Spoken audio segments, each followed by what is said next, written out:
पापा, डॉक्टर कह रहे हैं कि नानी के शरीर ने काम करना बंद कर दिया है और अपने घर लेकर जाना होगा, वहीं पर सेवा करनी होगी। शशांक के मुंह से ये शब्द सुनकर रघुवीर जी को गुस्सा आ गया। घर ले जाकर सेवा करनी होगी मतलब क्या है डॉक्टर का? अरे उनसे कहो ना कि थोड़ा और इलाज करे, कोशिश तो करे। ऐसे कैसे कह सकते हैं कि घर ले जाकर सेवा करो? दुख, उदासी और गुस्से से भरे हुए रघुवीर जी ने हकलाते हुए कहा, तो पिता के मन की पीड़ा को समझते हुए शशांक ने उन्हें गले लगा लिया। पापा हिम्मत रखिए, आप ऐसा करेंगे तो हम तीनों भाइयों का क्या होगा? और आप यह भी तो सोचिए ना कि नानी की उम्र हो चुकी है और यहाँ अस्पताल में इलाज के दौरान उन्हें कितनी सुइयां चुभोई जा रही हैं, कितना दर्द हो रहा होगा ना उन्हें। चलिए उन्हें घर ले चलते हैं, चाहे कुछ घंटे ही सही। वो शांति से हमारे साथ तो रहेंगी ना, इसी में उनकी भलाई है। पापा आप यहाँ बैठिए, मैं सारे इंतजाम करके आता हूँ। इतना कहकर शशांक रिसेप्शन की तरफ चला गया और रघुवीर जी वहीं कुर्सी पर बैठ गए। आज अपनी दूसरी माँ को मृत्यु के इतना करीब देखकर रघुवीर जी भाविक हुए जा रहे थे। आज 12 साल पुरानी हर बात उनकी आंखों के आगे आ रही थी। जब 4 बेटियों के पिता श्याम सुंदर जी यानी रघुवीर जी के ससुर जी का स्वर्गवास हो गया था। श्याम सुंदर जी ने अपने चारों बेटियों का विवाह कर दिया था और सभी अपने अपने परिवार में खुश थी। सीमा उनकी सबसे छोटी और लाडली बेटी थी, इसीलिए माँ रुक्मणी जी से उसका अत्यंत प्रेम था। शादी के बाद भी सीमा और रघुवीर जी अक्सर श्याम सुंदर जी के घर आते ही रहते थे, लेकिन रघुवीर जी कभी भी वहां पर दामाद बनकर नहीं, बल्कि हमेशा एक पुत्र की भांति ही उनका व्यवहार रहा। और इसीलिए जब श्याम सुंदर जी का स्वर्गवास हुआ तो सीमा और रघुवीर जी जिद करके रुक्मणी जी को अपने साथ ले आए। हालांकि बात काफी पुरानी है और उस समय में बेटी के घर का पानी पीना भी पाप माना जाता था। ऐसे में रुक्मणी जी का अपनी बेटी के पास आकर रहना बहुत से लोगों को बुरा लगा, लेकिन रघुवीर जी ने किसी की परवाह नहीं की और अपनी सास रुक्मणी जी को अपने साथ ले आए और पूरा सम्मान भी दिया। रघुवीर जी अपनी माँ को बचपन में ही खो चुके थे, इसीलिए रुक्मणी जी में अक्सर उन्हें अपनी माँ नजर आती थी।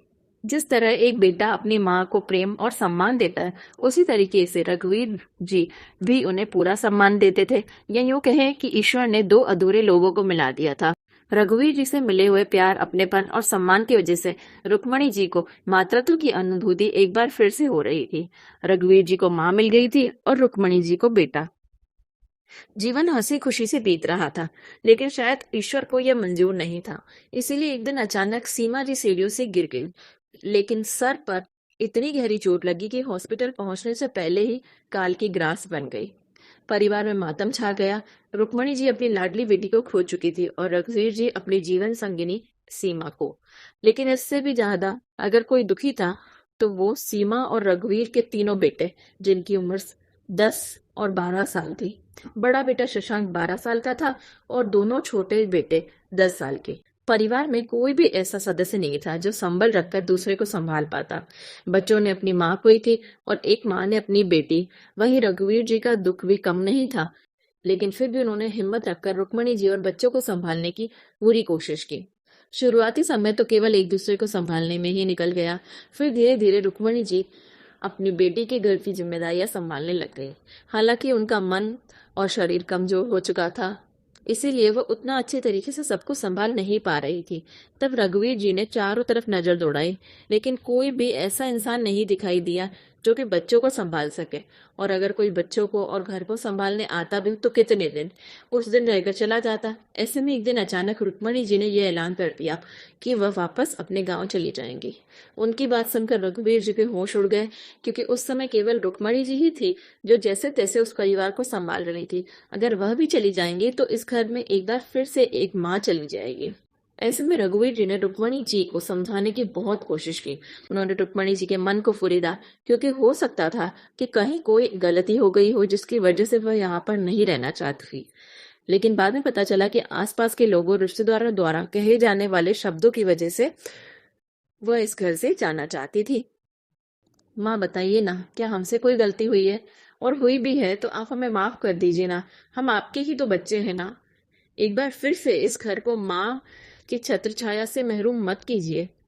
नहीं बेटा, तुमसे कोई गलती नहीं हुई है, और सच कहूं तो मैं भी नहीं जाना चाहती, लेकिन सब जानते हैं कि मैं तुम्हारी माँ नहीं हूँ, सीमा की माँ।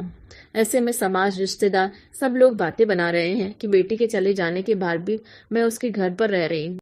और सही भी है। जब मैं इस घर से चली जाऊंगी ना, तो तुम दूसरी शादी कर लेना, बच्चों को माँ मिल जाएगी और तुम्हें पत्नी। अच्छा, तो आप चाहती हैं कि मैं आपकी बेटी की जगह किसी और को दे दूं? पहली बात तो ऐसा हो नहीं सकता, और दूसरी बात अगर ऐसा होता भी है तो आप हम दोनों की मां हैं, केवल सीमा की नहीं। और इस घर पर आपका भी उतना ही अधिकार है जितना मेरी स्वर्गीय माँ का है। इसीलिए चाहे कुछ भी हो जाए, आप इस घर में ही रहेंगी। बेटा मेरी बात मान जाओ, बच्चों को माँ मिल जाएगी। और मैं तो वैसे भी अपना मन पक्का कर चुकी हूँ, मुझे तो बुढ़ापा अकेले ही बिताना है। लेकिन जब तुम शादी करोगे ना, तो वह लड़की यहाँ पर मुझे स्वीकार नहीं करेगी। इसीलिए बेहतर यही होगा कि मैं चली जाती हूँ। सबका जीवन संभल जाएगा बेटा। माँ, मैं किसी को सीमा की जगह नहीं दे सकता। और अगर आपको लगता है कि आप केवल सीमा की माँ हैं, इसीलिए लोग आपको ताने दे रहे हैं या बातें बना रहे हैं, तो माँ आप एक काम कीजिए, आप मुझे गोद ले लीजिए। फिर तो आप इस घर में रह सकती हो ना। फिर तो मैं आपका बेटा बन जाऊंगा। और एक माँ अपने बेटे के घर में नहीं रहेगी तो कहाँ रहेगी? कहते कहते रघुवीर जी की आंखें भर आई और गला रुंध गया, और अगले ही पल रुक्मणी जी ने रघुवीर जी को गले लगा लिया, या यूं कहे कि अपने बेटे को गले लगा लिया। एक माँ जो एक बेटे की आस में 4 बेटियों की माँ बन गई थी, आज बुढ़ापे में उसे बेटा मिल गया था। उस समय शशांक समझदार था, उसने भी आकर अपनी नानी को गले लगा लिया। थैंक यू नानी, हमारे साथ रहने के लिए। वैसे भी माँ के बाद अगर बच्चों को कोई प्यार कर सकता है ना, तो वो नानी ही है। इसीलिए घर में किसी और के लिए कोई जगह नहीं है। और रही बात काम की, तो हम सब मिलकर मैनेज कर लेंगे। आप तो केवल हम बच्चों के सर पर अपना हाथ हमेशा बनाए रखना। रघुवीर जी पुरानी यादों में खोए हुए अस्पताल की कुर्सी पर बैठे हुए थे कि तभी और मदन और मोहन की आवाज सुनकर वह वर्तमान में लौट आए। पापा, नानी को घर लेकर जाने के लिए एम्बुलेंस का इंतजाम हो गया है। हाँ बेटा, चलो मैं एम्बुलेंस में आता हूँ और तुम गाड़ी पर आना। अब माँ का जितना भी वक्त बाकी है, उनका ये बेटा उनके पैरों में सर रखकर ही बिताना चाहता है। तो दोस्तों, कैसी लगी आपको मेरी यह कहानी? कमेंट करके जरूर बताइएगा। क्या आपने भी कभी इस तरीके का रिश्ता देखा है, जो रिश्तों की गहराइयों से ऊंचा उठकर केवल प्रेम से बना हुआ हो? ऐसी ही बेहतरीन कहानियां सुनने के लिए हमारे चैनल को लाइक, शेयर और सब्सक्राइब जरूर कीजिएगा। धन्यवाद।